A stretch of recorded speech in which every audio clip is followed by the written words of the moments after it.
Welcome back to another edition of the B4evaKool Podcast. My name is Rex45. This evening we have a Hayley Cox in the building. Welcome to the show. How you doing today? Pretty good. How are you doing? Pretty good. A little bit of technical difficulties, but it's always like that when you're trying out new stuff. Yep. So how about yourself? How are things? Pretty good. Had a busy day at work today, but we're winding down, so I'm good with that. There you go. And we'll talk a little bit about that. I think God, it's been years now. I think one of the first times you came to Loudon with the company you work for, is I remember seeing you. And I think it might have been 2019 or it might have been a while ago. I think it was 21. Okay, 21. Because that was when I got my race license at Loudon. Okay. That's what's up. So let's jump right into it then. And let's talk about how you got into riding, from different folks that we've had on. Some folks have been able to get on a bike at a very young age because their parents were into riding and stuff like that. And, for other people, later in life, like myself. So, what was your first, memory of riding and getting on a bike and all that? I actually started pretty late. I think I was 26. So that would have been 7 years ago. No, sorry, 6 years ago. And I was really into cars. And that started when I was in I went to college. I got, my mom had actually bought a cool car, a midlife crisis convertible. And we live in Massachusetts, that's where I grew up. And I was at school here in Florida. And so she gave it to me because a red convertible was had no business in Massachusetts. So I had that car and I was modifying it. I met my now husband and we would go do car events. We did autocross, which I don't know if you know what that is. It was really baby racing, in parking lots in your daily driver. Oh, so let's talk about what was the convertible? It was a red 350Z convertible. Oh, okay, that's what's up. Yeah. And I really modified it. I don't know if you know what the word stance means, but where you lower it. I was into cars and I lowered every car I had and exhaust and engine swaps and stuff like that. It was dog slow, so I just made it look cool. It had plasti dip on it. It color changed, the whole thing. And so that got us into autocross, and then we went through a couple of cars together doing autocross, and then he bought a go-kart, which in terms of autocross is a lot more than when you go with your buddies and you go do electric go-karts. They're usually the first one we had was a 2-speed. It was a Rotax engine, what's in a Ski-Doo or a snowmobile. And then the second one was a 5-speed YZ motor. And that thing was terrifying. That was terrifying. But so we were racing that. And I was honestly a little jealous that it was his thing was the go-kart. I raced it too, but it was his thing. You get one race, he gets 3. Yeah. And it was set up for him. And it's just with bikes. If you were, my husband's, 6'2". So if him getting into a go-kart and me getting into a go-kart, it would be me trying to get on a big dude's motorcycle and race it, right? It was not built for me. So I was you know what? I've always really I like cars. I like, go-karts. I'm going to do the motorcycle thing. So I went and did the MSF course. I went right out and did that. And I went out and bought a brand new motorcycle. I went out and bought a brand new CBR 500R. And I think that was in 2016. Okay. I went right out and bought that and started riding that on the street. And I did that for a little while. It was, I was doing it and it was fun, but CBR 500 at the time felt sort of dog slow. I'd been in cars faster than that. Right. Then I was well, I really, really liked the R6. That was honestly what made me want to get into bikes was I just really liked how the 08 to 2016 R6 looked. I know. No. It's a nice looking bike. I know. It was especially back then, I was wow, this is that's what a motorcycle is supposed to look like. And so I bought that and I was riding it. I was riding a little more aggressively on the street. And I was this is just dumb. Like, this is stupid. Like, Okay. this is not worth doing. I'm going to go to the track because then I can like really ride this thing. Right. Right. And And just because of doing autocross and doing the go-kart stuff, did you kind of know that, hey, I can go to the track on a bike, or did you have friends that were already going to the track and stuff I like did that? not know anybody here. Just a Okay. second. I'm going to close my door. All right, no worries, no worries. It's one of those things where I'm always fascinated to see how people find their way to the track, because I had no idea as well when I got my motorcycle and stuff like that until somebody would kind of just told me I should go to the track after going for a Saturday ride or a Sunday ride with them. Sorry, I was muted. Yeah. I didn't know anybody that rode at the track. I didn't really even know. I had a couple of people I would ride with sort of regularly that had these like Ducatis, and they were like exactly what you're thinking of when you think of a street riding, a person who rides like a 12.99 on the street. And like, so we would go ride sometimes, but I wasn't really into the street riding, and I really wanted to like performance ride it. Like that was sort of like the intent almost all along.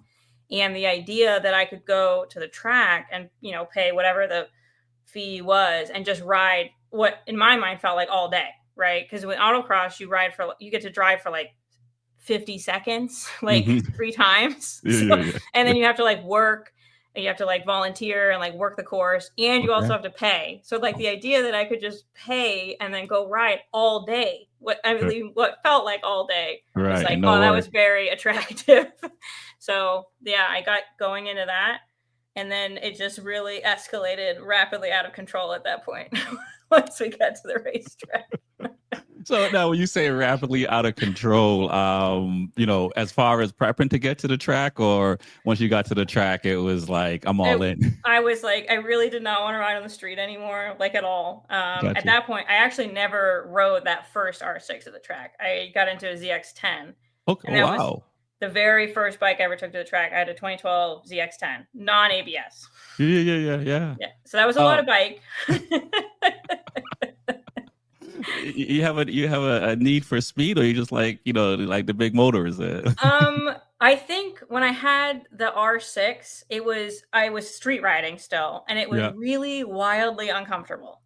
I just remember that it was wildly uncomfortable, and I was thinking in my head, well, I'll get 1,000. I don't have to go fast. And I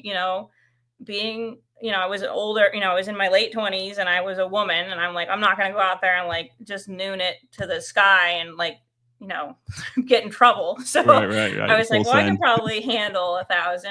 I'm going to respect it. I can handle 1,000. Okay. And so when you were riding the R6, were you in Massachusetts at that point, or Florida? I lived in Iowa. Okay. So what was it like riding like out there? Pretty awful, honestly. Iowa does not have there's not a lot of hills or curves. There's a lot of corn and straight lines. Gotcha. So, and honestly, I was drag racing before I ever started road racing. We'd done like a little, and when I say drag racing, I mean like the most entry level imaginable. Like you show up at a test and tune and gotcha. run. You can show up with your street bike and just go have fun. And my husband at the time was into bigger V8 cars. So like he had a Mustang, and then he had CTS-V, and we would go drag racing because there's like hundreds of drag strips in Iowa. They're everywhere. Like I had like 3 within like an hour of me. Quarter mile, huh? Yeah. So I would just go do that. And that was part of why I got the 1,000, was I was like, this is the only thing we do for fun. And that's going to be a lot more fun on 1,000 than on an R6. Okay. And you were dragging on 1,000. I was dragging that ZX10. I was non-ABS. Non-ABS. I was not super fast on it. But it was fun. I was having like a lot of fun. And that, I was sort of comfortable in a race setting, right? I'd done the autocross for a while. I did that. And so I felt I was still intimidated when I went to the racetrack, but I felt like more comfortable making that jump to the track, the road course. Right. Yeah. And then, so let's talk about, how you got to Loudon, and what was that decision? So I'd been track riding for a while. I was in Iowa. Then we moved to Kansas, and Kansas actually it's shut down now, but they had the Heartland Park, which is in Topeka. Mm-hmm. And that was a road course where they also had a big drag strip. So I would go do drag and do the road course, but I never ever raced. And I still had that ZX10. And then, so I was working for a different company back then. I worked at what is now part of Raytheon. And then I worked at Garmin for a while in Kansas. Mm-hmm. And then we moved to Florida, and I started working for the family business, which is Mayhew Tools. Okay. That's had the connection there. Yeah. So I moved here to Florida. There's a facility in Florida for Mayhew Tools. And so I moved here. And before I made that move, my dad, who's the CEO of Mayhew, reached out to me, and he was telling me about Niemer. And he knew that I wasn't racing. I was riding motorcycles at the track. And so he knew about that. And John Grush actually used to teach ski racing, and I ski raced in the Northeast. No kidding. So I'm not sure. I remember my coach, and it wasn't John Grush. I'm sure he was like involved. I don't remember him like as significantly when I was ski racing. Mm-hmm. But I think he was more involved with maybe like my cousins who also ski raced. So he was telling me about that, and that they were looking for a title sponsor, and he was talking to me about that. And he's like, you should really go up there. Like, if we're going to do this, we're going to be the title sponsor, you should go ride at Loudon. Wow. And so, because when I lived in Mass, I didn't do anything. Wasn't even in cars back then. Gotcha, I'd never been to Loudon. I went to Lime Rock like one time to do like a school thing, but I'd never ever been to Loudon. The first time I went was for NASCAR, because we sponsored NASCAR as well. So it was the first time I'd ever been to Loudon was to go see NASCAR. So, and when your dad found out you were riding bikes and stuff like that, he was okay with it from day one? And I mean, obviously he got to the point where he's saying, hey, why don't you go up to Loudon and race up there? Neither one of my parents were super duper stoked about it. I was 26, obviously, when I started, so they couldn't stop me. Right. I did get my mom to ride on the back of my R6 once, which was insane. Okay. We made it to the gas station, and she was in the verge of tears and wanted to come home. But like I said, I ski raced growing up. So I think I started ski racing when I was 7. I mean, very young. And now when you say ski race, is that like downhill? Is downhill? That yes. Okay. Yeah. So I lived at the base of Berkshire East, which is a mountain in Mass. Okay. And so I ski raced, and it was a huge part of me and my sister's life revolved around ski racing. Every single day in the winter we were skiing. We skied constantly. Wow. We were both decent. We did junior Olympics. My cousins were better.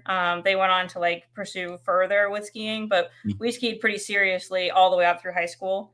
Wow. And so when we talked about me riding the motorcycles, I'm well, it was obvious I had a problem with speed. Right. That should have been clear from the beginning that I had a problem. So, yeah, 7 years old, going fast. And they were very supportive of that. And obviously it's very similar. There's a lot of similarities between ski racing and motorcycle racing.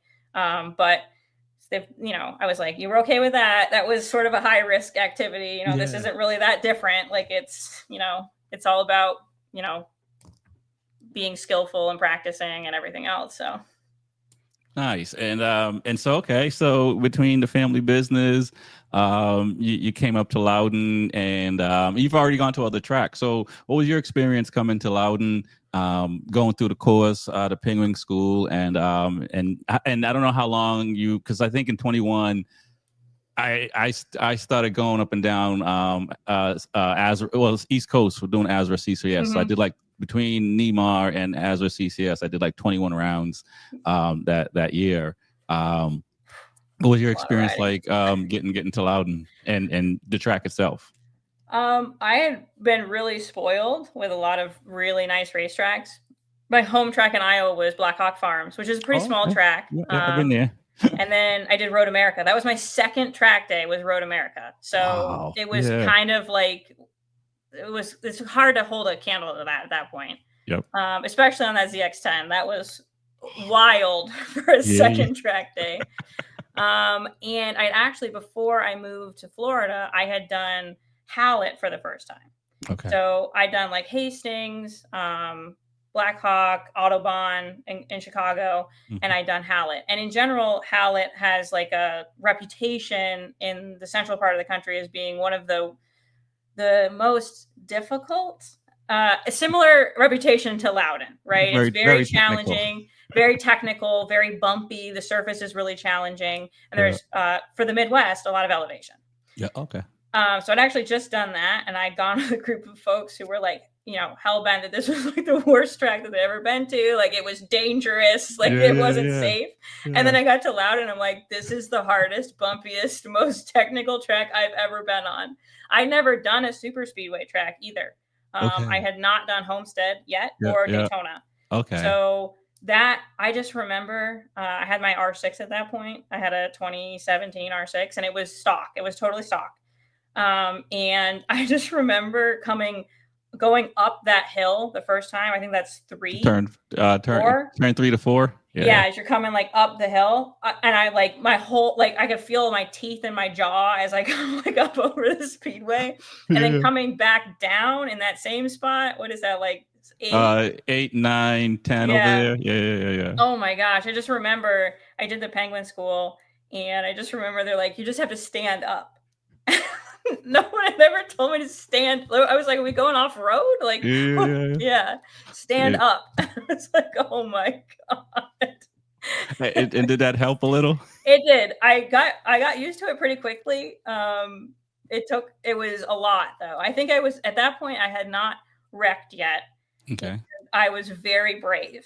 I was very brave at that time. So I was pretty willing to try anything. Oh, yeah. Yeah. And the 3, I think it was maybe even 4 days. I think I did like a track day, then the school, then the racing. I think it was, so Thursday, Friday, Saturday, Sunday. Yeah. So that was a lot of riding. I did a lot of riding. And I think that was really, for me, I tend to learn tracks a little slower. But once I learn them, I'm very, very consistent. So it was good that I was there for so many days and did so much riding. And that the R6 I was on was stock, and it was pretty capable. So I wasn't having any like mechanical issues, and I was pretty comfortable on the bike. I've been riding that bike quite a bit at that point. So no, I was gonna say, were you what were your nerves like? Because I remember Loudon was the first track I went to. So in the basic class, the first session out, I was questioning why I was out there. Like, I mean, you like speed when you were young. So did you just, like, for you, like going fast, you never bothered you? It didn't bother. I was like, this is the sickest thing ever. I was like, this is amazing. Like, I should have done this sooner. Like, that was my first thought. Like, why was I not doing this sooner? Wow. I think when I went out and raced, I still get really nervous before I race. Ski racing was the same way. I'd get unbelievable. I can barely eat on race days. I get so nervous. But then, like, when I get out there and I'm racing, like, the cliche of being locked in, like, I just, like, everything else stops, and I'm like, this is like my place. Like, this is my happy place now. Once I'm out there. And do you feel like by the time you got to Loudon, like you felt comfortable, like with body position? Did you understand, corner entry and exits and stuff like that? At the time, I felt pretty confident with everything. I had just gone on the R6, which was a big change from the ZX10. And like looking back at it, I've obviously improved quite a bit in the last 2 or 3 years. But I was feeling confident enough. Like I said, I had not wrecked ever at that point. So I had a lot of confidence. And I think it was the most overwhelming part was learning how to ride that track, because that's a really challenging racetrack. And then 2, the logistics of racing, because you don't really think about it like when you're doing it, but the logistics of like getting there. I had like an Audi SUV with a little 6x12 trailer. I drove from Daytona Beach, Florida to Loudon. Yeah. And I had all my stuff in there. So like all of my gear, my extra wheels, everything. And it was like even something as simple as like, I'm in a new place. I don't have my normal tire vendor. I'm in a new place. I need a lever guard. I didn't have a lever guard. Like just the logistics. I just remember Tom Hines he did the tech, and I had never raced, and the bike was not safety wired properly. So it was like, I think it was like 9 o'clock at night, 8 o'clock at night. He's like helping me drill my swing arm. And I just remember he was like crouched down next to it with a drill. He's like, Yeah. I'm going to drill a hole in your swing arm. Are you okay with that? And I'm like, I got a race, man. Like, let's do this. Like, get it done. That's the one thing. I was so happy when they make a lot of bolts with pre-drill holes in them. Mhm. So, you don't have to drill. I've broken a lot of drill bits. You buy like 15 to 20 because you're probably going to break all of them. Yeah. And go back to the store and I get have a more. graveyard of 1/16 bits. It's horrible. Oh my goodness. Okay. And so, with all that said, you just, took it with stride and got up the next day and took the class. Yep. I took the class. Again, I thought the class was like a really good balance. I've done a lot of classes, right? Like whether it be like sort of like more personalized training, like Motovid had some training with Jason Pridmore that I did, which at the time in retrospect, I knew nowhere near enough to get anything out of that class. I've done several of the trainings with Eric Wood. And then I thought that Penguin School was really good balance of like, they weren't like teaching you how to ride. It was perfect for me because I didn't really need to be, I obviously had a ton to learn, but at that point I was just trying to learn how to race, and they covered that super well, right? Like, this is what all the flags mean. This is what you should, if this situation arises, this is how you should handle it. And I thought I've been to other places where the race school is literally like, do you know what the flags are? Yes. Go race. Good luck. Yeah. Yeah, they do a really good job of teaching and having the basic course, the advanced course, and the track experience course. So if you're not crazy racing but you're better than beginner, you can get information and get coaches to help you work on your skills.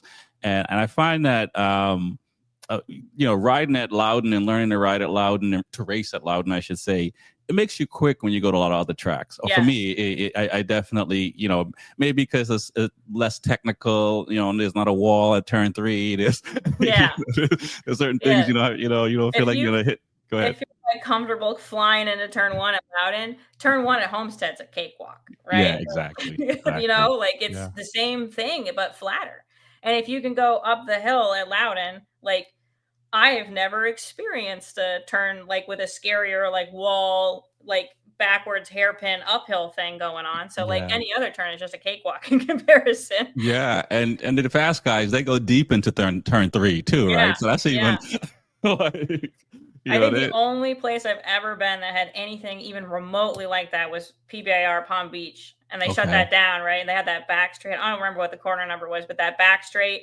And you basically were just accelerating full tilt, like into a wall, like as hard as you could. That's probably the only place I've ever been that it's a similar feeling. Like you're like accelerating towards a wall. Even at Loudon, it's not so bad because you're kind of like accelerating like and turning. Exactly. And then once you kind of get where you're going, then you stand the bike up and you get on the brakes.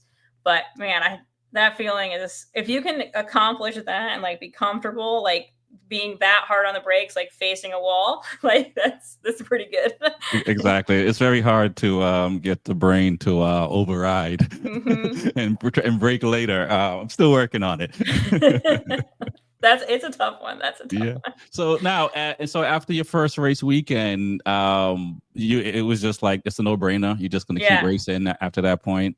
I think I got my race license in Loudon, and then I came down and I think I did Homestead for CCS. That basically ended the season. It was like your guys' last round in Beamer. Yep. And then I came down and did Homestead, and I had never been to Homestead before, so it was my first time at Homestead, and I just come off Loudon, and that I really felt that like if you can ride, because Loudon and Homestead have like a lot of similarities because they're both super speedway tracks. Yeah. So I felt like really comfortable at Homestead. So that was great. I like, and that CCS, that was like the year before they changed hands, I think. If it's 21 or 22 or 21, I can't, I think it was 21. Yeah. No, they still, I think in 22 they changed hands. So 23, I believe, was the first year in the new hands. So I did that race, and then we have another league that's not affiliated with CCS here in Florida called, it used to be called FEMRA, Florida Motorcycle Road Racing, but now it's called Pan Am Superbike. So I signed up for that the next year. But in March before the season, I think maybe I'd missed one round or something. I had some kind of conflict. In March, I had a really bad wreck at Jennings. Okay. And that I didn't ride. I rode maybe in like October of that year. Oh, wow. Yeah, it took me out like the whole season, basically. Okay. Yeah. And what was that? And that was your first wreck too? That was my first wreck. And I wrecked at Jennings. We had the bike had just gotten full suspension, right? So it was totally stock and it got full suspension. And I was really having a hard time adapting to it. And Jennings is my hardest track. It's just not, for me, it's the most challenging track I ride. I know it's not like a super challenging track in general, but for me, like it just doesn't jive with my riding style like at all. Right. I like to ride big bikes in a fast line straight. So no, I hear you at Jennings. I went to Jennings for the first time last year, and I went on my KTM RC390, and I struggled with some of the corners. Like I couldn't, go from one corner to the next corner to right. Like it just, there's I was a either flow. running wide, yeah. And if you mess it, it's like. My thing is like I go into survival mode. You come into 3, so like there's that. It's a back straight that's kind of a turn, and then you come into 3. If you're not on your A game from 3 until you come back out to the front straight, like you get behind, like it's just game over. Like it all flows together, and it's like I don't at Homestead and Loudon too. Like there's a lot of time to think. Like okay, I'm on the brakes or I'm on the gas, and I'm thinking about I'm going to go into turn 1. Like this is what I'm going to do. This is where I'm going to be. At Jennings, you can think a little bit in like 1 and 3, but after there's a lot going on back there. Like you're just constantly switching sides, trying to position yourself. And if there's some, God forbid there's somebody in front of you you're trying to pass, like it's just, there's just so much going on. And it's a small, it is a narrow track, not as narrow as Black Hawk, but definitely narrow. Yeah. So we had just done the suspension. We were tweaking it. I was having a hard time getting used to it. And then in the afternoon, I started to feel a little bit better, and I just came into turn 1. It was completely stupid. I could have made the corner. I was like, well, I'll just go in the grass because in Topeka, which is where I've been riding for the most part before that, there's beautiful lush grass you can just ride in. Well, at Jennings, it's mostly sand. So the second the bike came off the track, I tucked the front, and the bike like spun around and ended up hitting me in the back, and I broke 3 vertebrae. Oh, wow. So we didn't know at the time. Bam Bam was actually there. That was like when like Bam Bam and I like became friends because he took me to the hospital. Listen, I've made friends like that. He loaded up all my stuff in my trailer for me, and like he took me to the hospital in his truck, and like he could tell something was wrong with me, and he, like everyone kept thinking I had like a concussion or something. I'm like, no, I don't have it. Like I'm fine. Like I don't have a concussion.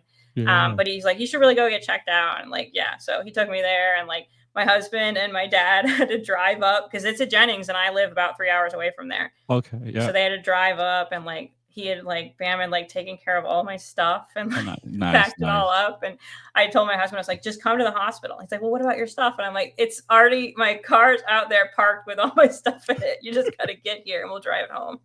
Yeah. No, we never wish anything bad on anyone, but it's, I've taken a rider to the hospital as well, missed some races and stuff like that, and because I've had other people do it for some of my friends at Loudon and stuff like that. It's the kind of thing that, motorcyclists or racers, we just do, if somebody's hurt and they're by themselves, and it's always better to be safe. Right. And so it's the community is so great. Awesome. Because strangers will come and help you. And, it's crazy. Like I was sort of new to the racing, and I was really new to Florida. That was like one of my my 3rd or 4th track day here in Florida. So yeah, to have somebody like I had met him at when I went to the track to do my race class with Niemer, but he didn't really like know me. Like we weren't good friends, and like to have him and Dave like just go out of their way to like help me, somebody they like barely knew, like it was like that kind of like solidified that like track family is like best family. I completely agree. And so what was your recovery like? For me, I crashed on the street in 2018 in the summer, and I lacerated my spleen, and I have a headless screw in my hand from a fracture, and it took me it happened in August, so I didn't race until April the following year, so April 2019, and my hand was still jacked up, you know what I mean, and stuff like that. What was your recovery like? Was it just a lot of rest, or what was that like? It was, so my injury, while it sounds really severe, was actually not that intense. I really did not have a ton of soft tissue damage, which is kind of crazy. I didn't have like any bruised ribs or any internal damage or anything like that. It was really just like the force of the bike, like striking my back, like kind of like crunched it. Right. So I went to the hospital and I like, just don't bend over. I'm like, I'm like, I think I asked, am I going to walk? Am I going to be able to walk? And the guy just looked at me and said, you walked in here, didn't you? And I was like, oh, okay. All right. So yeah, it was like 2 months of like, don't lift anything. Don't like bend at the waist. Cause my injury is really high. Like it's between my shoulder blades. Yeah. So they're like, don't like hunch over. Like, I had to sleep in a recliner. It was a lot like a collarbone injury. Okay. So I was like sleeping in a recliner. I couldn't really lift anything, but in general, it wasn't terrible. It was a lot harder to recover like mentally from that. Because I'd had some minor injuries from ski racing, but nothing like that, right? Like nothing that intense. So I actually ended up, it worked out because I went to physical therapy. No one said I had to go to physical therapy, but I was like, I'm scared to go upstairs. Like I'm going to go to physical therapy. Like it just like shook my like balance and strength really bad. Right. So I did physical therapy for a while and I was going like 3 times a week and it was just really good. And I only did that for maybe like 2 months. And finally the guy was like, you don't need to be here anymore. Please don't come back. Yeah. He's like, you're fine. Like at this point, we're just doing weight training. Like we're just doing weight training. And so I pivoted and I started doing real weight training.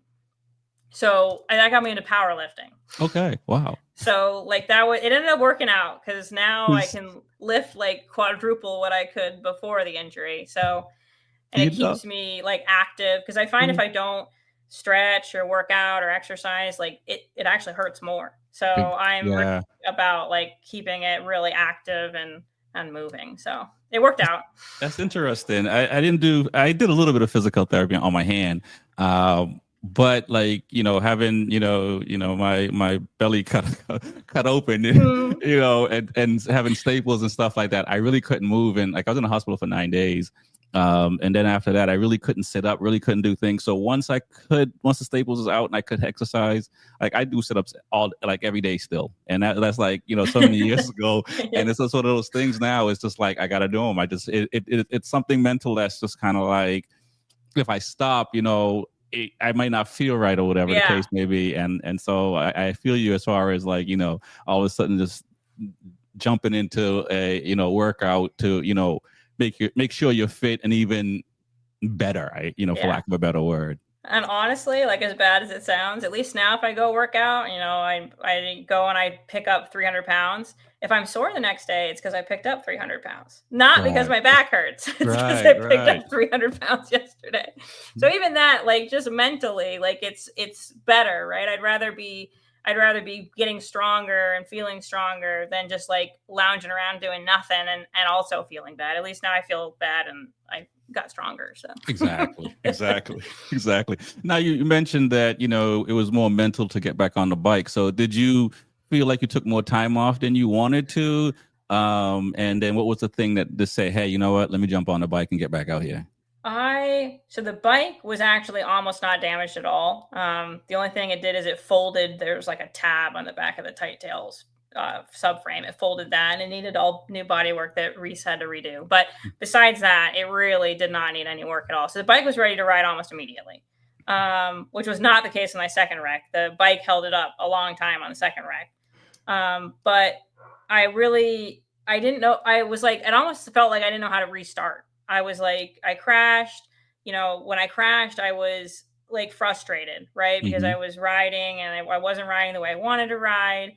And we just changed the bike quite a bit. And I was like, well, if I get on it again, like, is it going to happen again? And what I ended up doing is I had some friends who came down from Kansas and we rode Atlanta Motorsports Park. And that was a track I'd never been to.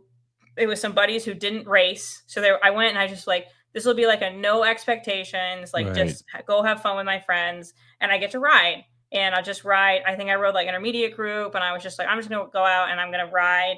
And I had like a new helmet, like a new suit, and I was like all amped for that. So that I don't know how I would have gotten in any other way, because I couldn't like just go back to Jennings, right? Like I Right. couldn't Right. just Right. go back to Jennings. I couldn't just go back to Homestead. Like I felt like I had to like completely remove myself from like what I was doing and do something totally else. And Mm-hmm. then, but even still, like when I the night I drove up there, I was like a wreck. Like I was like, what if it happens again? What if I do it again? Like, is this even worth doing? Like, what if I get hurt again? And like that sort of dogged me for like probably 8 or 9 months. Like that question, like, is this even worth doing? Like if it happens again. And then I got my new suit with the airbag in it, and that was a game changer, because I've had a much worse wreck since then, and I had the airbag on, and I Yeah. could if I ended up breaking my hand, but if I hadn't have, I would have got right back on the other bike. I wrecked on the BMW. I would have got right back on the R6. So Right. Right. that's been a huge thing for me. I can't ride without it. I Yeah, I tried to agree. ride like 2 weekends ago at Jennings in the old suit without the Yep. airbag, and I was like, no, Yeah. get me back Yeah. in the airbag. I don't like this. Yeah. My I one of my suits had gone off in a crash at Loudon, and I've had probably like a few street crashes and other crashes and another crash in my well, a couple of crashes in my non-airbag suit. Mm-hmm. And I like, yeah, I would love, if I'm going to crash, I need to have an air vest Yeah. on, or a suit with an airbag in it or something like that, because it makes a world of difference. I mean, waking up the next day like nothing was hurting. Yeah. It's I yeah. didn't have any, because even when I had my bad wreck and I didn't have the airbag, I mostly bruising. Nothing like what you had, right? Where I had like internal stuff going on, Mhm. just some bruising, like, my sides hurt. But when I wrecked, so that wreck at Jennings, I mean, I was maybe going like 40, 30 Right. when I was barely moving. It was the bike hitting me that was the no-no. At Roebling, I don't know if you're familiar with that track, but it's Yep, got been a there. really long, that front straight. Yeah. And I was on my BMW, and I mean, that thing can easily get up into the 170s, right?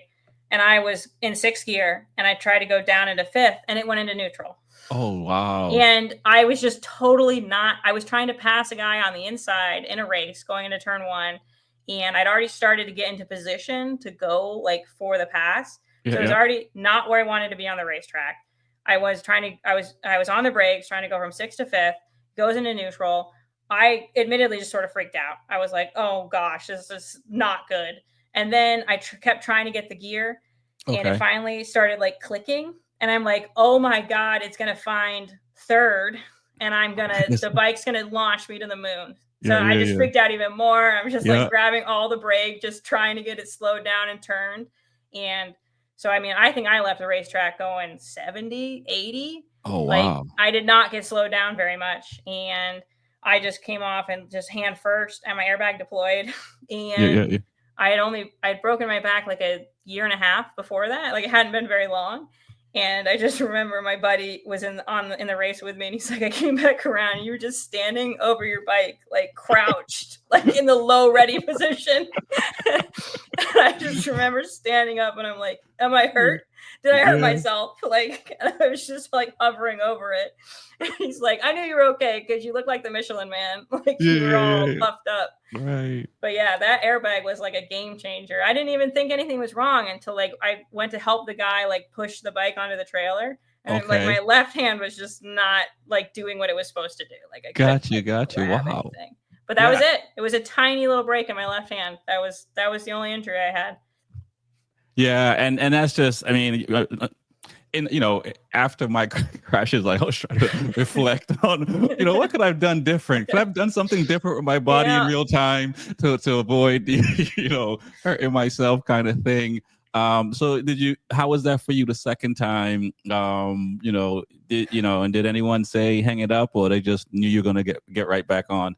I think my parents were like, the first one, I think they kind of wrote off as a fluke. The second one, they were a little more concerned, I think. Like the second one, they were like, I told them how I don't hold any punches. Like I told them what happened and how it all went down. and the bike was like obliterated. Like the bike looked really bad. Like a fork was bent. The whole left half of it was like ripped off. Like it was in a bad way, way worse than how my R6 looked after that crash. And I think they saw that. And then I was like trying to show, like, I'm not hurt. Like I didn't really get hurt.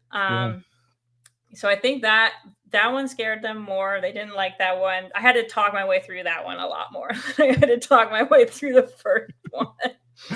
Talk to you, or talk to them about it? Talk to them. Like, the first time they're like, "Oh my gosh, Hayley, like this is really dangerous. Like, why are you doing this to yourself?" And it's like, "Well, I really like doing it. It was a freak accident. I learned, right? At least if nothing else, I learned something." Right. And the second one, I learned something else. I learned, it's because that bike has actually done that to me we haven't fixed it. It still does that. It's really like intermittent, and I've just come to realize it's just a personality perk of that bike. But we haven't fixed it. So it's happened several times since then. Now, are you running GP shift on that bike? Okay. Yes. And now let's back up a little bit, because, what made you decide to go with the BMW? And going from the R6, I don't know how much you tuned your bike, but you're probably somewhere between 110 horsepower to 120, 30 horsepower. Yeah, I think it's like 116 or something like that. That bike's actually gone now. I sold that R6. Yeah. But the story about the BMW is an interesting one. Me and my husband got married in 2019, and for our honeymoon, we went to Australia. We both really wanted to go to Australia. He had a bunch of points from traveling for work, so we were going to go to Australia. And I found out that there was a track day, like an arrive and ride at Sydney Motorsports Park while we were there. Yeah. And I was like, oh, hell yeah. I'm going to ride in another hemisphere. Like, let's go. We're doing that. And they had BMWs. They had like 2016, a fleet of them. Kind of like California Superbike School, like the same sort of setup. Yep. And so I went and did that, and I rode that bike, and it was like, it felt like the bike was made for me. I was like, this is like amazing. I remember telling my husband when I came back, it was like the bike was riding and I was just present. Like the bike kind of rode itself. It was just so effortless, especially compared to, at that point, I'd only ridden the ZX-10 on the track. And that thing, if you've ever ridden both of them, the ZX-10 is like super long wheelbase, heavy, like it feels heavy. And then the 12 especially is a little down on power, and there's almost no rider aids. And it's just it's a lot of bike, and you kind of have to fling it around. It's just really heavy. Mine wasn't set up very well for me either. And I got on that totally stock BMW and just felt like a superhero. And I went home and just bought like a 2016 BMW, within 8 months. I think I had a BMW. I didn't track that one. I rode it at Daytona once because all my other bikes were broken. But I did not track that one. And then I sold that one because that was my street bike. So when I stopped street riding, I sold that bike. And I had the R6. And I think the R6 is built for people who are like 120 pounds and like 5'11" or 6 foot. Like, it's just not built for somebody who's a little shorter, a little wider. Like, it's just, you have to be really long limbed and kind of flexible. Like, it's just, there's a lot of stretching and reaching, and the bike is just was not well suited to me personally. And it's a really physical bike to ride. You have to be pretty strong. There's just a lot of moving. And so I was like, I kind of want to get back into a leader bike.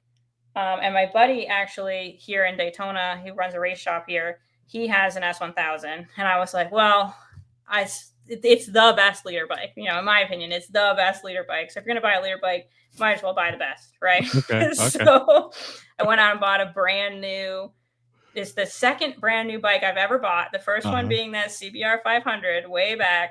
I bought a 2023 S1000RR. And that was the one that I wrecked at Roebling. It's the one in the picture back here. That's the day before I wrecked it.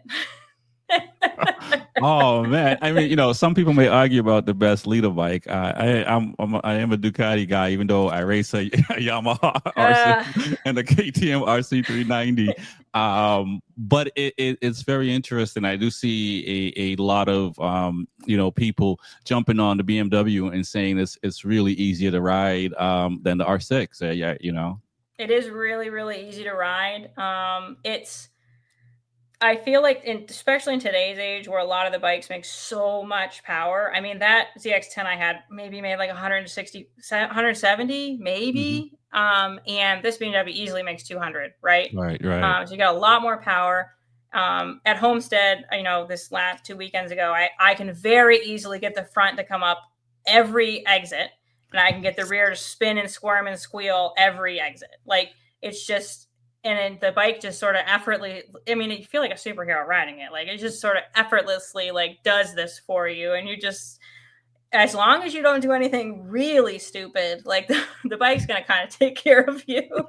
The bike is like, just hang on and enjoy the ride. Just hang on. Like, hang on, we'll sort it out. And mine doesn't even have, I have sort of like a weird trim. I have a M Sport. So that means it had like the fancy rear sets, and it mainly had the different forks. And then I don't have anything else. So I don't have like the electronic suspension. I don't have the rider modes. None of that. I just have like the livery. Like, now, when you say don't have, you just have it turned off, or no? So BMW, I don't know if it's been this way for a while, and I hadn't bought a brand new BMW, so I don't know. The BMW I had before was like fully loaded. So the DDC has sort of always been an option, and that's just the electronically controlled suspension. But you can also get, they have it called Rider Mode Pro or something like that. But basically what you can do is you can go in and you can dial like up and down every part of the traction control. My traction control is like race, rain, sport. That's it. I can't control like anything else. I can turn the ABS off, which I would have swore up and down 3 weeks ago made no difference.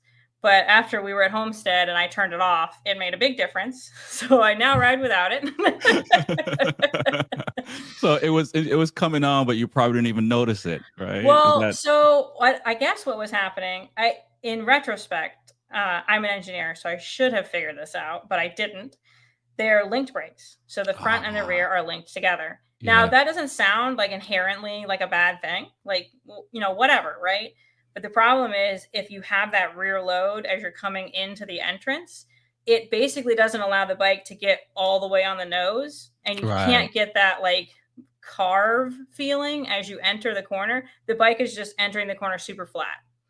So I had not ridden the bike super hard since I wrecked it at Roebling. I've been riding it at Jennings, and we did a couple of other tracks, but nothing with braking zones like Homestead. And so we turned it off because I was really complaining. I was like, I can't get the bike to turn it. And I was riding my new R7, and that bike turns in like one finger, like a feather on the wheel, and like you're just turned in. So it was a big difference. And I'm like, something's wrong. Like, something's not right. So we turned it off, and it was like a game changer. Like, it was like instantly a tremendous difference. So live and learn, I guess. We're going to talk about that R7. I thought I was bad. I have 6 bikes, and I got get a couple more. My list is, I have much too long a list of bikes that I have owned. So okay, yeah. And so how many bikes do you currently have? You have the R7 and like, and the Beamer. And the Beamer. So what's the reason behind the R7? Obviously you got rid of the R6 because I believe it just wasn't suiting your riding style. And and the R7 is, I had the same buddy that has the BMW also has an R7. And we were at Roebling, and I was riding the big bike, and riding that big bike it's demanding, especially at Roebling. And I was getting sort of tired, and I was like, can I just ride your R7? I was like, I just want to go out and I'll go out intermediate. Can I ride the R7? I started riding the R7, and I'm like, dude, I'm having a lot of fun.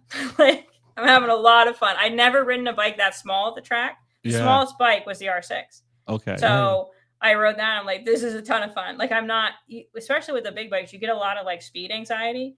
And especially like I'm out there riding all day on the BMW, 170 out on the front straight. And then I get on that R7, and you're like lucky to crack like 120, 110. So it's like, you just have a lot of time to think. I was going to say that you have a lot of more time to think, and you tap in the handlebar while you're going down the straight. I usually like to cheer for it. I'm like, go R7, go.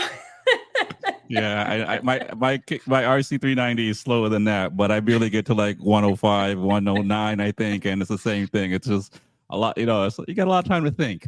Yeah. Yeah, it's especially jarring. Like, I raced the BMW in like 3 classes, and then the R7 in only one. Mm-hmm. And so it's like I'm racing the BMW all day. It's like beating me up. I'm super tired, and then it's like, you get on the R7, it's like you're dancing like a ballerina, like the song. Yeah, Just yeah. out there, I'm just like having fun. Like we're cruising, man. Okay. You do a lot of riding, and racing. The competitive edge. I assume that was always in you since you were 7 years old and it was going downhill. I'm very competitive to a fault, some would say. I have the Yeah. insight to recognize that I'm probably too competitive sometimes. Oh I don't man. tend to get really angry when things don't go my way. I internalize a lot of it, right? That it's, there's something I could do to have done differently. And 99% of the times that's the case, right? It's not the bike's fault. It's not the tire's fault. It's my fault, Yeah, But and what's your mindset? There's so many different questions I want to ask, but what's your mindset going into a weekend? I mean, you've been racing since 2021. For me, when up until I think 2020, like, so I've been going to Loudon from 2013 to till now, but I didn't go to any other tracks until 2019. Homestead was my first track. And for me, like a lot of new people, if the weather report says it might rain, my bike goes back in the trailer. If it's like 60 degrees at Loudon, I'm just sitting here with my hands on my tire warmers. I'm like, I'm not racing today. And it took a while, not a while. It took till one time with Sergio, who I've had on the show a couple of times. We had CMP together, and he's in full leathers. And his I think his shift linkage broke on his bike, or the exhaust came off, or both. and he's just trying to get back out due to a red flag. And afterwards we were talking, and he was like, this is part of it, never giving up, being fighting through adversity and going out there. And I finally did that, and it's an amazing feeling to know that on one side you could be like, oh, forget it, I'm done, what I'm saying, but going through it and then doing something, even just finishing a race, but even getting on the podium or whatever, it puts your mind in a different place. It puts you in a different level where you're like, all right, I'm not giving up. And you if there's time on the clock, you still think you can win. So like, what was that like? Was it outside of the accidents? Like, was there different adversities just being at the track that you had to get over and fight through? That's a big part of it for me, honestly. Like, I imagine it's something similar. I can't run at all, but I imagine it's sort of similar to how like a marathon runner feels. Like, there's actually a clip that went viral like in 2018 that I took when we were in Kansas. We were out there during an actual tornado. Like, you can see, wow. I'm on my ZX10 and my buddy on his RSV4 is in front of me. I mean, it's pouring, it's raining sideways, and we're coming into turn one, what is like 1A. They have like a little kink thing, and he just checks up. We're barely moving. It's raining sideways. He's going like 70 where he should be going like 150, but he checks up even more and he's going like 20. And I'm like, dude, what are you doing? Like, I know it's raining, but what are you doing? And I look up and there's this huge funnel. As a person who lived in Kansas, I have to clarify, it was a funnel cloud, not a tornado, because It didn't hit the ground, but there's this huge funnel cloud in front of us. And that's the only time I've ever been red flagged off a track, not through pit out. They literally sprinted out onto the track, like in turn. We made it through 1A. They came out in like 3, ran out onto the track with red flags and like brought us in. But like, if it rained, I almost like prefer to run in the rain and race in the rain. Like, I like the challenge of it, like the adversity of it. And part of it, like, I'm more of like I'm not the fastest person out there. So I kind of treat it more of like an endurance than I do like a series of small sprints strung together. Right. So it's sort of like a challenge of like endurance and like toughness for me, almost like it's like my own battle inside of myself versus just racing against other people. Like, how many races can I do? How well can I perform in each one? What kind of adversity or conditions like can I work through while I'm doing the racing? And like, that almost makes it better for me. Like, even if I don't podium or anything else, like knowing that I sort of met that challenge, especially, I do it, I have a great team and teammates and people who help me out, but in general, I do it on my own. I don't, my husband doesn't really go with me. He supports me doing it. But in his words, it's boring, and I can respect that. I think I would struggle to go do, effectively, you're signing up for 48 hours of activities, right? Because, we're going to drive down there. We got the trailer. You're going to stay in the trailer. You're kind of pinned in there for 48 hours. So I can completely understand that sentiment.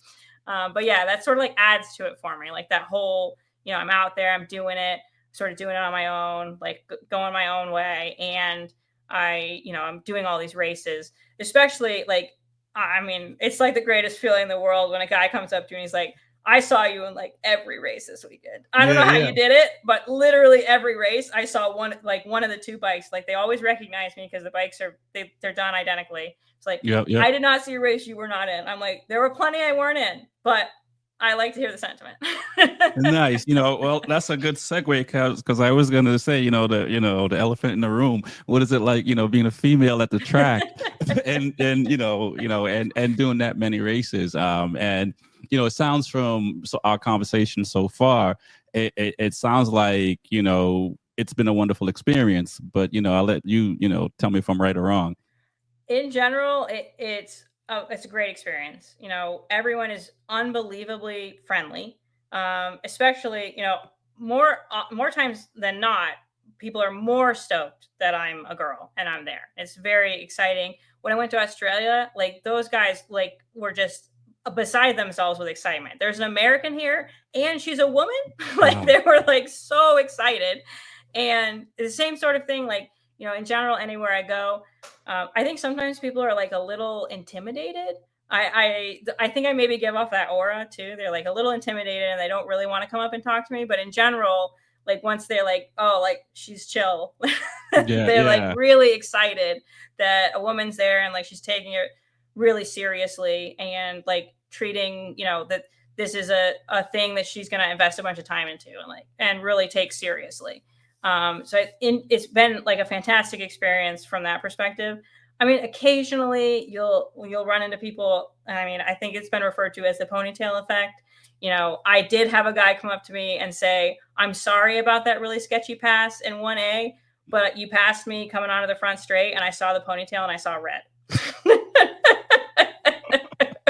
And he came and apologized. He's you had the pass. I should just let you stay in front of me. But, I had to do it. It's okay, dude. It's okay, I guess. That's interesting. And, that, ponytail effect or, being past effect, right?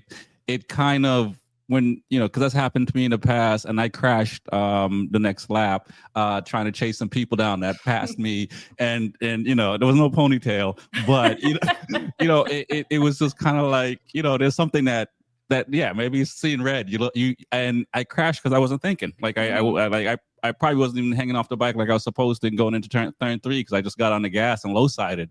Yeah. And the only thing I was thinking was trying to pass back instead of trying to ride. The same exact thing happens to me. Like that's effectively what caused me to crash at Roebling, right? I was really target fixated on the guy in front of me.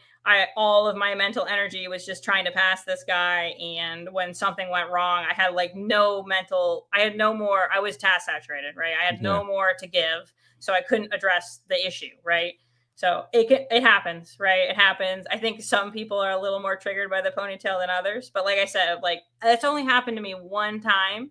And like 99 out of 100, like people are super stoked to have, more women in the sport. So when I rode up in Kansas and the Chicago area and everything, I would occasionally see women, but it was pretty unusual. And then obviously it's just track days. So it was way more laid back environment. And then when I moved here, the track days here, at least the ones that I go to, are really dominated. There's a lot of women, like a lot of women.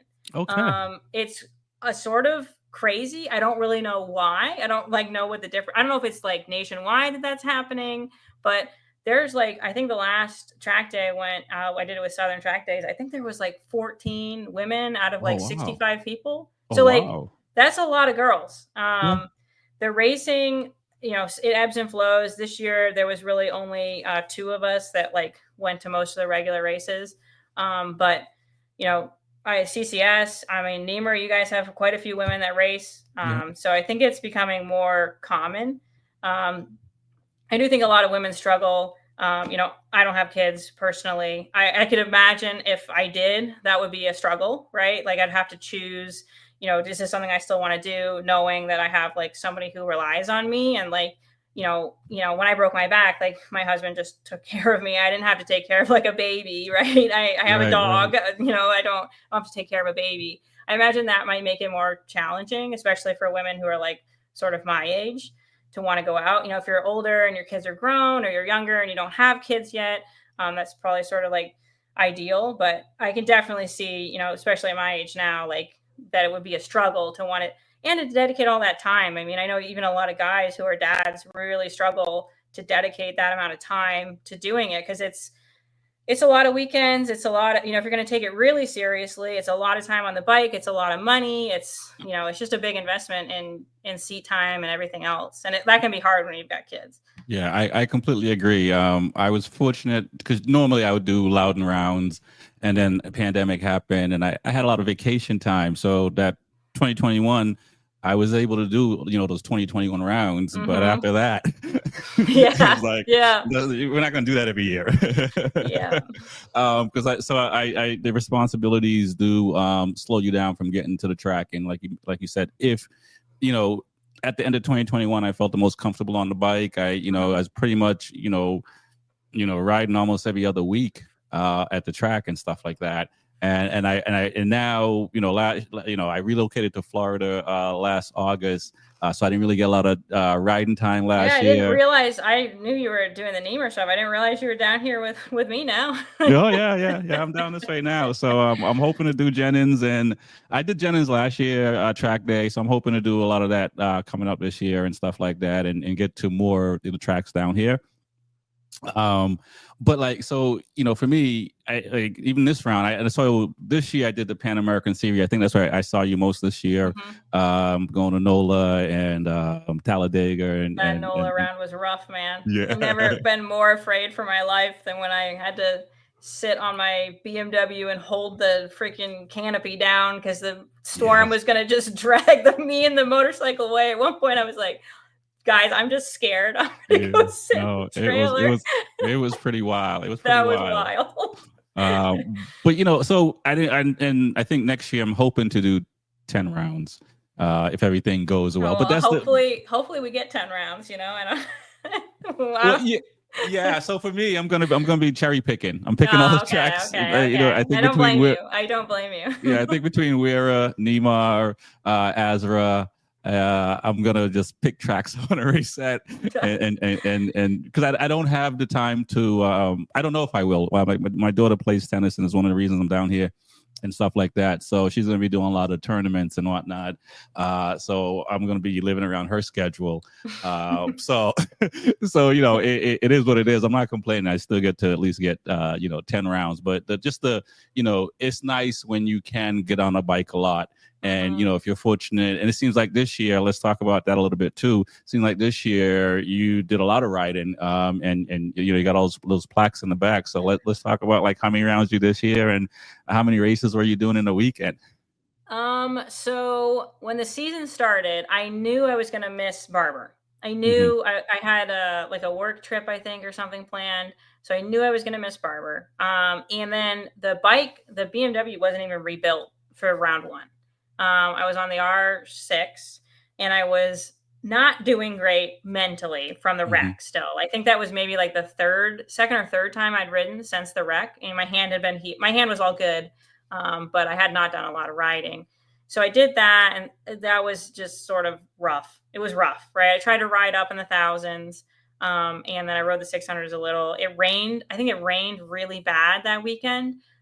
Which in general is like good for me because I'll race no matter what, and some people will not race in the rain. Right, so right. So I'm A-okay racing in the rain, but I think I had like some mechanical. I think I broke a speed sensor. It was not a great weekend at all. And then we rebuilt the shop down here, Monkey Works Performance, rebuilt the BMW, and we had to wait forever for parts. The bike is like totally alpha racing-ized, and I had to wait forever for parts. You know, to your point, a lot of people are riding BMWs. It was kind of hard to get BMW parts, especially at the beginning of the season, because so many people in Moto A were running these alpha parts. Like I couldn't get the wheels, I couldn't get the bodywork. It was just a real pain. So the bike was built for NOLA. Mm-hmm. And at that point, I sort of sunk into the groove of what I was going to do, which was both the superbike races. So in Pan Am, they have the endurance race, which is the Grande Corsa, and then you have your sprint in each class. Mm-hmm. So I was going to do the Grande and the sprint in Superbike 1000, Super Stock 1000, and then Euro Max, because the BMW qualifies for Euro Max. So that was already going to be a lot of racing, right? I think most people would maybe do 2 or 3, maybe like 2 sprints in a Grande, but to do 3 Grandes and 3 sprints in one day was going to be signing up for some suffering. And when I went at NOLA, I mean, I flew there. Actually, my buddy drove the bike out, and I flew there, and that was the first time I'd ever done that, which was a whole experience within itself, because that's weird to be going to the track with like your suitcase at the airport, right? Which is really weird feeling. Yeah, he had all my stuff, and I had never ridden it since we did it. That was like the first, and I mean, we completely redid that bike, right? It was really messed up. It had new suspension, new clip-ons, new rear. When I raced it the first time when I wrecked it, it had a turkey pan on it. Like it was totally stock. We had to strap a turkey pan to the bottom of it. So I was riding this really heavily modified bike, and we had a couple of issues, like mechanically. I think the rear speed sensor again rubbed on the exhaust, and so the ABS broke, and the bike did not like that. Right. And then we had that huge storm. That was a whole different thing. Did Tally, which was really hard on a bike that big. I'd never been to Tally, and it was like comical. It was comical to ride that bike. And at Tally, I mean, we do the extra laps. Yep. So I think the Euro Max, we had a gentleman's agreement. We were not going to actually finish all the laps. And that was like the only reason I made it through that weekend, because the schedule was always, I do Super Stock 1000 Grande, get a little break, and then the Super Bike and Euro Max Grandes were back to back. Yep. And back to back Grandes is rough, like really rough. So very happy. And then in general, I didn't really have any competition in Euro Max. There was not really anyone riding in Euro Max. So that was sort of like, I would have to fight for podiums in Superbike 1000, and then I kind of got to chill in Euro Max. Right. Okay. And then Road A got canceled. I think we maybe had a Roebling round in there. I think it was like 2 rounds that got canceled. Yeah, so Barbara got canceled, which was the one I was going to miss, and the Road A got canceled. And so at that point, we did Roebling again, and I was really close. I was like a couple of points off first for overall. And like at no point during the whole season was that ever a goal. Like I did not even begin to think about that. I was like thinking like, maybe I'll win Euro Max. Like I don't really have any competition. Maybe I'll win Euro Max. And my buddy was like, no, like look at the overall points. And sure enough, like we pull them up, and it's like me and one other dude. And it was just sort of a weird season where a bunch of the races got canceled, and the timing of the other ones sort of didn't work for a lot of people. It was near like a lot of holidays, and it was like, who wants to go to Roebling for the 8th? I love Roebling. So I'm happy to go to Roebling for the 8th time, but not everybody is happy to go to Roebling for the 8th time. Right. So when we went into the last round, like I said, I rode the R6 that one time that first weekend. And then the rest of it was just a BMW. And I ran the same 6 races every single weekend. I did it rain or shine, no matter what. I just rode the same 6 races. And the kicker is the Superbike 1000 is always the last race, right? So that's you're signed up for basically like the first race of the day and the last race of the day. Yeah. So how do you stay motivated? I've tried those, and I think the most races I've done in a day was with CCS and Azra. when they had the sprint round. So if you were signed up for 4 races, you'll be doing 8 kind of thing. Yes. And I think so. I guess 7 was the most because I was doing the GTU, and that thank goodness there was no sprint for that. That's hard. The hardest part of the day is trying to stay mentally together for the last day, and especially where everybody's not everyone, but you see people packing up and rolling out and stuff like that. It's that last race, that Superbike 1000. In general, the Grandes, it's sort of like that whole thing, like I was saying, like the endurance of it, like almost like a runner's high, like the accomplishment of doing it is like almost a reward. Yeah. But man, that last Superbike 1000 race is really rough. Like you're exhausted. And when you're under all that stress and like you're doing the Grandes back to back, it's like you're in survival mode and like you're just trying to finish. You that last race, I usually get 2 or 3 races off. Like you decompress. You realize how exhausted you are, that you haven't drank enough water and you have a headache. And then, strap back up and go do the Superbike 1000 race, which is usually one of my hardest races of the weekend because it's the most packed because it has the guaranteed payout. And so a lot of the 600 guys will ride up. So it's one of the most packed grids. Although I say that now, I had not ridden twins before this weekend, and those grids are crazy. So I was going to ask, so when are you racing the R7 or just track day in it? I raced it at Homestead. So that was the first time I'd had it. I bought it built, which was a new experience for me. I had not done that before. The guy had been running Wera. So I bought it built. We did a couple I did the body work. Shout out to Reese for getting that done so quickly. But we did the body work, and I think I moved the foot pegs or something. Like I barely changed it. And so I raced it, and that was a blast. That was so much fun. Like it was a little scary because the grid was so packed. And that last weekend, we actually had like a bunch of issues getting started. The first start, like somebody like bumped into somebody else in turn 1. Then second start, somebody stalled, and the guy slammed into the back of them. So it was the grid was packed and it was rough and tumble. Like it was not like a chill experience. So that was really interesting to race bike because on the Beamer in general, like if you're brave enough with the throttle, you can get around somebody, right? I can do a lot of really crazy things on the gas with the BMW, and especially depending on how you position yourself in the corner and everything else. The R7, you don't really get that opportunity. It's not like a crazy amount of power. So it's just a different way of riding. Like you have to be like, it's way more momentum based, and like you have to be really strategic about your passing, especially because like some of the tracks, like the 400s are like kind of competitive, just depending on how the track is, right? Right, yeah. So it's just a totally different experience. But that was a blast. So that last round, they were trying to make up for the rounds we missed. So what they did was it was a double header. So that means we raced Saturday and Sunday, which we usually only race Sunday. And so it's the same race day, just doubled up. So it was already double racing. And then the races were worth double points. So you did 12 races? So I did 16 races in 2 days, eight a day, 4 Grandes a day and 4 sprints a day. Wow. That's and 3 of the Grandes were back to back. So in a situation like that, I mean, do you just stay on the grid? You just pit out and pit back in, or do you go fuel up and come back? I actually made a spreadsheet and a plan, and it totally depends on what is happening. Okay. So like at one point, I'm doing it with my friend. We're on a team together, and he has one of his employees comes, one of our friends comes, and he helps. So we were actually like planning out. He also races an R7 and an S1000. So when we were doing a lot of the same races together, so we would have to plan like, okay, you're going to put his bike here, and then, his daughter is going to hold this other bike over there. And I'm going to come in, like do a stoppie into the pit.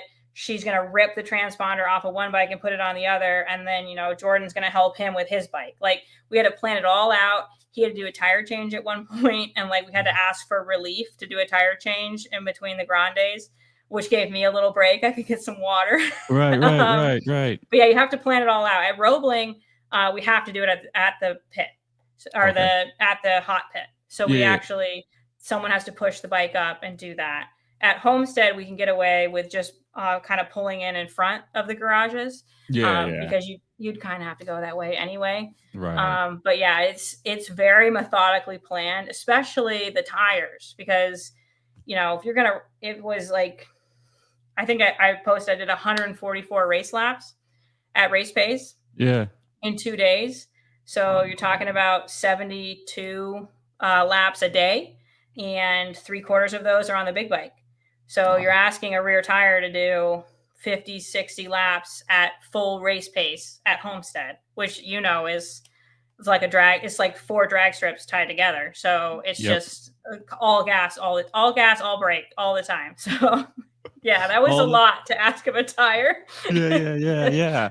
Wow. And you say you're doing deadlift stuff now. So what is your workout like? And after this year, do you feel like you need to change your workout? Either for more endurance or more strength, and I think the working out has like enabled me to do this stuff I do on the bikes. I would never be able to do what I did this season if I wasn't working out. right. Shout out to my trainer. I would not be doing this if I hadn't done that, right? Especially as a woman. Guys see me doing this and they're like, that's wild and borderline dangerous. But like, that you did all those races. Yeah. So I think next year we're talking about maybe doing endurance, like actual endurance. Okay. So maybe like With a team. with a team, the actual endurance. I've never raced WERA, so I know they have the endurance league. I haven't really delved fully into that yet, but I like to like maybe dip my toes in it, kind of see what it's about. If you need a rider, let me know. I'm trying to do the same thing. Actually, I'm like, I looked at Azra's schedule and WERA's schedule. I'm like, all right. One of my buddies that comes on the show and stuff. He's in Atlanta, so I'm just like, all right, we could probably do Road Atlanta. I'm like, I got the KTM's and the R6, whatever. Yeah, I really want to try it, especially I probably do it on the R7. And, my riding style is just, I could turn 100 laps at the same lap time, like bracket racing style. Like that's sort of what I go for. I'm very, very consistent.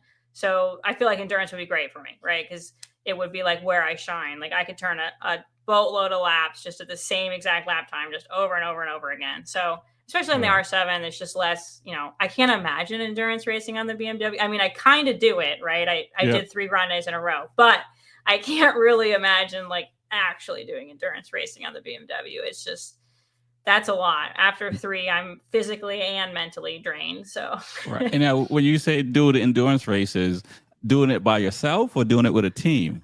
We've been talking about doing it as a team. I don't very early stages of that discussion. There is they do one here at Jennings. I think they did it last year, the Separano Classic.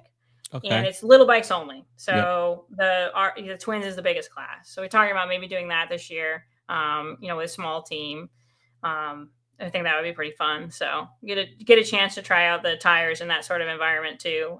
Not a ton of people are running Continentals and endurance, and they're kind of made, honestly, just based on my experience, they do really well in that situation, right? I mean, I've in situations where I think some of the other tires would drop off, they kind of like power through. They have very consistent grip. So we're kind of excited to even just try that out and see how they do in that condition.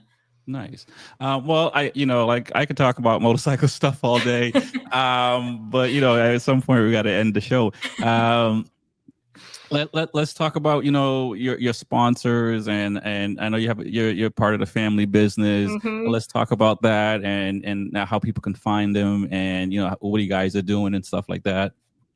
So I'll start with Mayhew Tools. It is the family business. We've been in business since 1856. Wow. It's been in my family since the 40s, I think. Wow. Okay. So I'm 4th generation. And we make tools. I mean, I won't go crazy into it, but we primarily make hand tools. So punches, chisels, pry bars, screwdrivers, bits, stuff like that. The easiest way to buy Mayhew stuff is always going to be on Amazon. It's just the easiest way to go about it. But it's great to, we're one of the last U.S. manufacturers of hand tools. A lot of the other ones have gone out of business or went overseas. We're one of the only U.S. producers of screwdrivers besides Snap-on. Wow. And so it's, if that's something that's like important to you and you want to support that, it's, it's kind of our thing. So, and then besides that, my main other sponsors are, Monkey Works Performance. He does all the work on my bike and, does a fantastic job. He, it's, as I've gotten older and raced more and more, I've put, part of endurance racing is that the bike can't break, right? Yes. A lot of people experience, especially on a BMW, right? It's, we're just sort of flogging these bikes every single weekend. So they need a lot of care. So he keeps them in tip-top shape. And, at this point, I've only ever had that one mechanical, and it was honestly my fault because I put the exhaust bracket back on. So okay. I'll accept responsibility for that. Never had a mechanical, knock on wood, so far. So nice. Yeah, and then I've got Continental, Woodcraft, Bison, just the rest of my sponsors. But yeah, predominantly Mayhew does the heavy lifting out there. So that's what you always see, the big Mayhew across the side. Everyone always asks me, like, why did you write Mayhem on the side of your bike? Like, what is that all about? And I'm like, no, that's not what it says. You might have to put a phonetic, spell in there as well. Everyone always says that. I'm like, they're like, you just wild out there? And I'm like, no, that's not what it means. Mayhem. Oh man. Before I let you go, I do want to ask, what are your thoughts of the WCR, the women's series in World Superbike, and do you think that more younger riders now, besides fighting on the regular world stage, now there's a place for a lot of women around the world to now come and shine. And did you follow the series this year? I did not follow this year. I love to watch like Moto A, and especially Ella and Kayla are both sort of local. Mm-hmm. So I've met them a couple of times at Jennings. So it's super great to get to see women out there, like riding, right? They're not there, they're taking it just as seriously as any guy, and they're out there, they're riding, and they're riding on their own merits. Like, it's not, when I told my mom like that I was going to win the overall, bless her heart, she just kept saying for women. I was like, no, no. And she was like, but don't you get like a handicap? And I was like, no. She just couldn't even like wrap her head around. I finally got it across to her, finally. And then she was very impressed, but like she couldn't wrap her head around it. So it's like, it's amazing, especially these younger girls, they're getting into it at a really young age, and then they're able to like excel. And it's super awesome to just see girls out there doing like, that they're not doing it like riding like for a girl. They're just riding. Yeah. And that's, especially the way Kayla talks about, like, she just wants to get on a bigger bike. She wants to be more competitive. And like, she got that ride with Ducati, and like no one even batted an eye at that. They were like, oh yeah, like she's wicked fast, like that's her ride, like so that's super interesting. Yeah, I agree. No one batted an eye when she got the ride for Ducati, and I think for I don't know her. I've seen her at the track. I've seen her at Jersey. I've seen her at other tracks and stuff like that. Just like even some of these young kids that come into the club series and race when they're not in Motor America. If you're around, you already know she's fast, so you wouldn't be questioned. If she belongs out there, anything like that. But also, motorcycle racing, car racing, it doesn't matter who you are, right? As long as you got the skill that and you can go fast, and you know how to enter corners and exit corners and all that. It really doesn't matter where some other sports it may matter based on muscle mass and stuff like that. Racing a car or a motorcycle is just your skill set. Yeah. And I mean, for me, from a really young age, in ski racing, especially when you're like under 17, sometimes the girls are faster than the boys. And it is, a lot of it comes down to like speed anxiety, right? And then the girls are just developing like faster than the boys. So like I remember I was like 13, right? And I was already like 5'6", and like a lot of the boys were still like kind of small, right? And they hadn't like gotten super strong yet. So for me, it was like that was sort of natural, like that we were almost on like an even playing field. Obviously, as you get older, like strength plays more of a role in it. But even then, a lot of it comes down to like technique and skill, and like you can kind of overcome a lot of that. And I think especially for women, my ski racing and forward into the motorcycle racing, women perform those things differently, right? Yes, our bodies are different. Yeah. We have different, like our center of gravity is completely different. Our flexibility is different. Like how our minds work is totally different. In general, like, you know, at least for me, I'm a lot more risk averse, right? I perform very consistently, but I'm more risk averse. So like, getting, especially like over time, it has to build, right? Because, you know, right now, I would sort of be hard pressed to go out and find a female coach, right? It would be really challenging for me to go out and find a female coach. And when I was a kid ski racing, I had a male coach up until I was about 15. And then I got a female coach. And that was a big game changer for me to have a female coach, because, you know, she's telling me things like that. You know, a lot of what the male coach would tell me, like, you need to take more risks. Like you need to ski riskier, right? If you're not in control, you're not progressing. And, you know, my female coach was like, you know, no, like you don't have to do it that way. Like there are other ways we can go about this that don't involve just throwing your body down the mountain at top speed. So, right. And a lot of that, I mean, even like nowadays you hear a lot of that rhetoric, like go faster, ride faster, right? Just ride faster, you know, more gas, less brake. And so I think over time, like as more and more women are getting into the sport, we just learn differently too. We don't learn the same way. In general, like, you know, I think most of the women I've ridden with are really, really receptive to training, and there's not as big of a culture. You know, a lot of times, like there's this idea that you learn how to ride at the track and you stop learning, right? Right. I think racing really enforces the idea that you can always get better. And that's something that I really take to heart, like that I can always get better and I always become a better rider. I think as more and more women start riding and start, you know, coaching and teaching, and, you know, the younger women are starting to come up and riding as well. I think that will like just continue to grow the sport, and having more women, you know, specific events, you know, because a lot of women are just not comfortable riding against men, at least, you know, to start off. You know, it's intimidating, very intimidating to a lot of people to go out. It was intimidating for me. So. Yeah, to just go out there, and you know, they have, I think STT has like women specific events, where it's just more, and then they have like the female Chuckwalla event they do.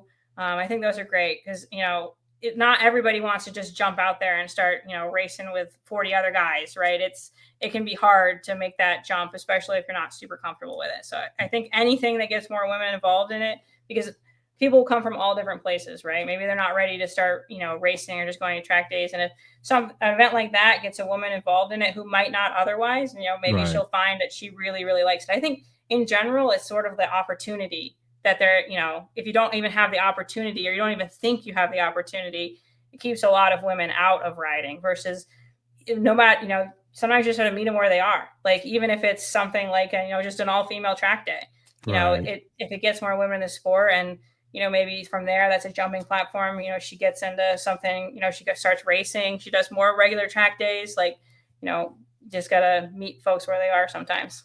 Yeah, I completely agree. And, you know, it's, for me, I didn't even know that was a thing to go like club racing and stuff like that. You know, you know, I was fortunate because one of my buddies told me about it.